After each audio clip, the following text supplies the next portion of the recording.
Welcome into the Annie Frey Show. I have my headphones on. Panic! I'm on the wrong page. I was going to play a cut from some day that was there it previous. goes again. We usually have time. Tony's microphone Microphone's just broken. fell. My microphone just fell apart. Tim Jones is in here to try to bring some order and God. sense to what Order we're in doing the house. here. Order in the This is what's house. supposed to be Where's my happening. gavel? All right. Here's what I was going to play for you. I never said I would raise taxes on the middle class, ever, ever. What I've always said is let's talk about people that are making millions of dollars and their taxes. You know, this is fascinating to me. This is such a reasonable minimum wage proposal. He likes to lecture about the working people and flyover country and how they're getting ignored. This is an 85 cents a year increase, gradually going up to $12 an hour. Amazon's already paying $15 an hour. We have over 100,000 parents in Missouri that are trying to raise their children on a minimum wage job. Raising the minimum wage is the right thing to do, and wages are not growing. Why doesn't she make the point that Amazon raised minimum wage without being forced to do so? Why is that not part of her presentation there on what Amazon did? Amazon did that because they need employees. Amazon raised the minimum, what they pay is their minimum wage to $15 an hour to attract people to work there, which is good.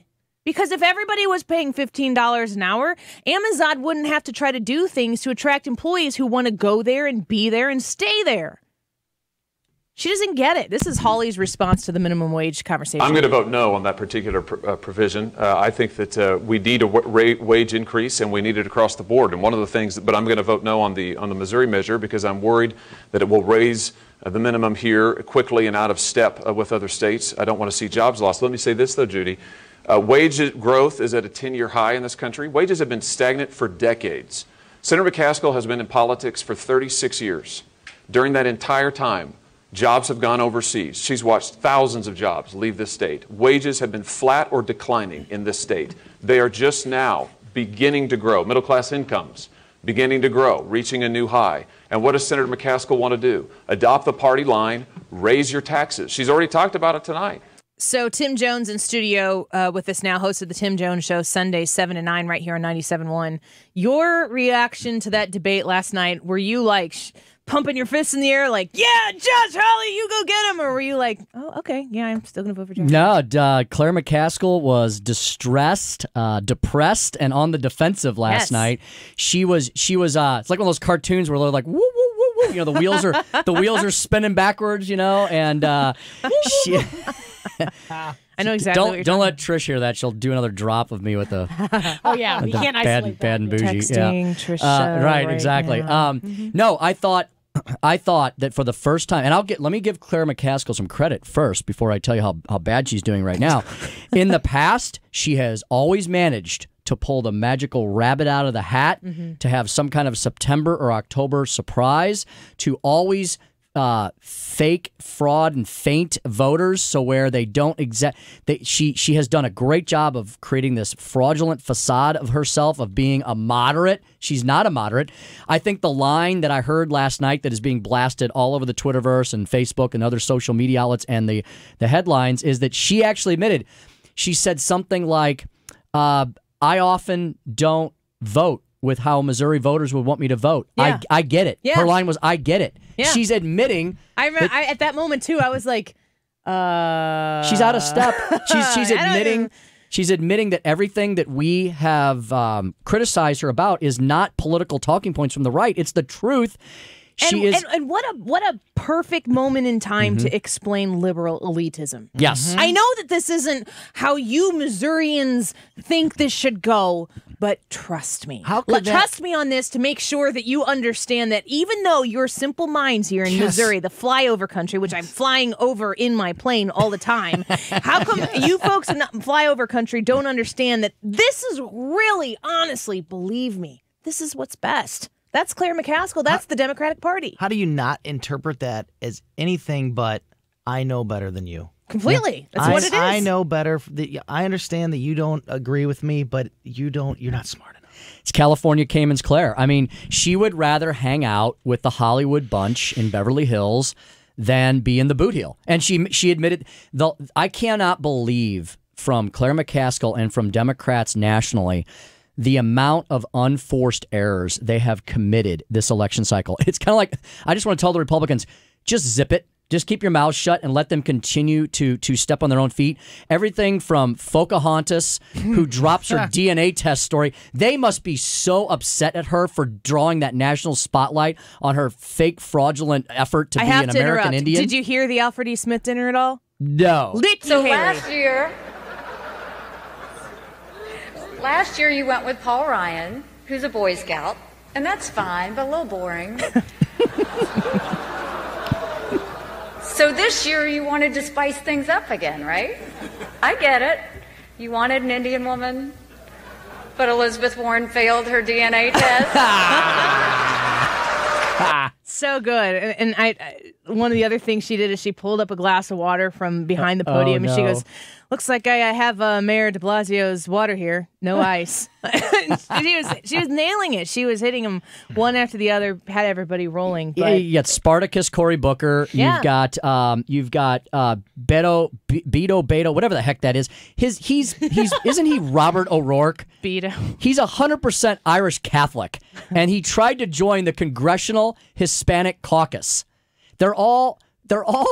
You cannot Did he take make a this... DNA test? Maybe he is like 1/100th. Yeah, well, I'm descended from the Prince of Wales, so where's my crown and my scepter? We can get one. We can King make of you England. one. Yeah. Make sure you're watching So the webcam. isn't it unbelievable, Annie? That it's I'm happy it's happening because this was supposed to be the blue wave. This was supposed to be the comeback of the left wing lunatics. And I told you, during the break that I've got Sabato's crystal ball here, Larry Sabato, who's probably the most honest political polling broker out there, to the point where I'm always aggravated him because I think he is too fair sometimes. And he says right here, here's his headline from yesterday: Democrats closing in on majority, but it's not a sure thing. If this was the blue wave, shouldn't this be over by now? Yeah. They're not going to get the Senate. Larry says Republicans are going to hold the Senate. So that's not a blue wave. They're closing in on the majority, but they don't have the House sealed up. That's not a blue wave. I don't see this blue wave that the media manufactured. And when you consider, if let's say they take the House, how many seats would they have the House by? Oh, because the margins are so close, if they take the House, it's going to be by no more than a 5-seat spread.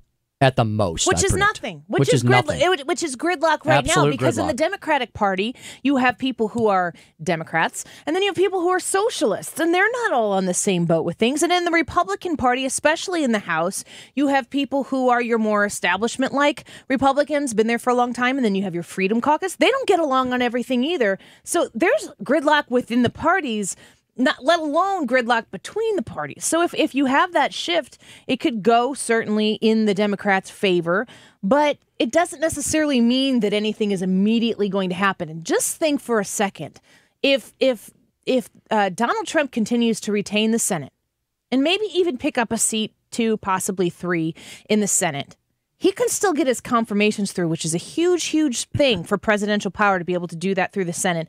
If he gets to have the next 2 years going into 2020, where he says in 2020, Nancy Pelosi, you want more years of this if said Democrat, whatever that loony situation is going to look like when we get through that Democratic primary, a Nancy Pelosi razor-thin majority in the House is going to be fodder for Donald Trump for 2 years, and it's going to be even more explosive than it is right now. Having Nancy Pelosi as Speaker, having Maxine Waters chair the Financial Services Committee, having Adam Schiff for brains. I got to be careful how I say that. Schiff for brains. Having him run. What would that be? That would be a foreign intelligence, I think, or one of the intelligence community.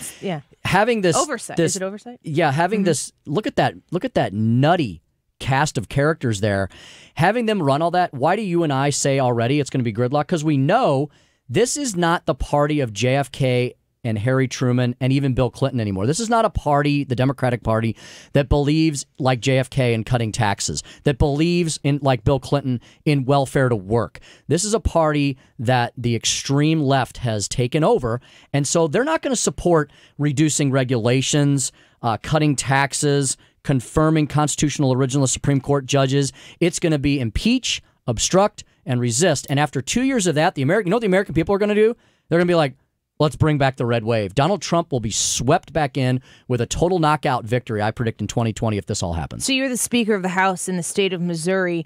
If the Democrats control the House of Representatives, but they don't have the Oval Office, they don't have the Senate, what can they do? Just in the existence of themselves in the House, controlled by Democrats, what kind of access power do they have? So on one hand, right, Annie, we just said, okay, don't light your hair on fire like the left-wing lunatics do. If we were to lose the House, don't go crazy. Don't completely go nuts like they would. It'll be okay. Take a deep breath. 2 years is not, the end of eternity. On the other hand, let me scare you into still voting and taking your neighbors, your friends, and your family.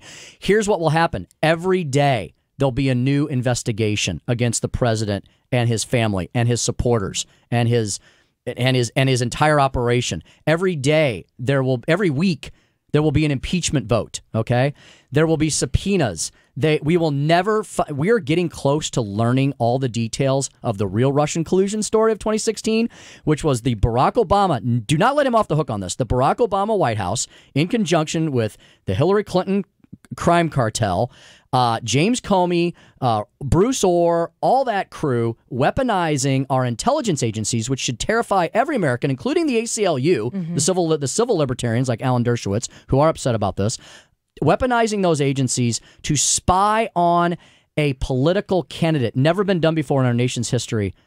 It was all a setup after that. Hillary Clinton had to be exonerated before the election, right? Just in case. That was part of the insurance policy that Strzok talked about. The other part of the insurance policy was, we've got this fake Steele dossier dirt on Trump that even if Hillary loses, we'll launch an investigation on him. Yeah. It was all a complete. This should terrify Democrats. We have never used our intelligence agencies to go after an American for pursuing their political free speech rights in running for an office. Yeah, and in turn trying to undermine all of the people who supported them, who made a decision in 2016 to support Donald Trump, because first of all, they knew that Hillary Clinton's policies, forget about all of the other junk that goes behind a Clinton presidency, her policies are not good for the country. And Donald Trump was adhering to conservative policies and principles. He was talking about nominating constitutional judges. He was talking about implementing fiscally conservative policies that would help the economy. That's gone pretty well. And Hillary Clinton was a bad enough choice for America that people were willing to roll the dice on the most unorthodox Republican probably to ever run for president of the United States. And they just don't like it. So they're trying to undo it. It's a really, really dangerous precedent to set. I'm really looking forward to hearing what comes out. Can you stick around?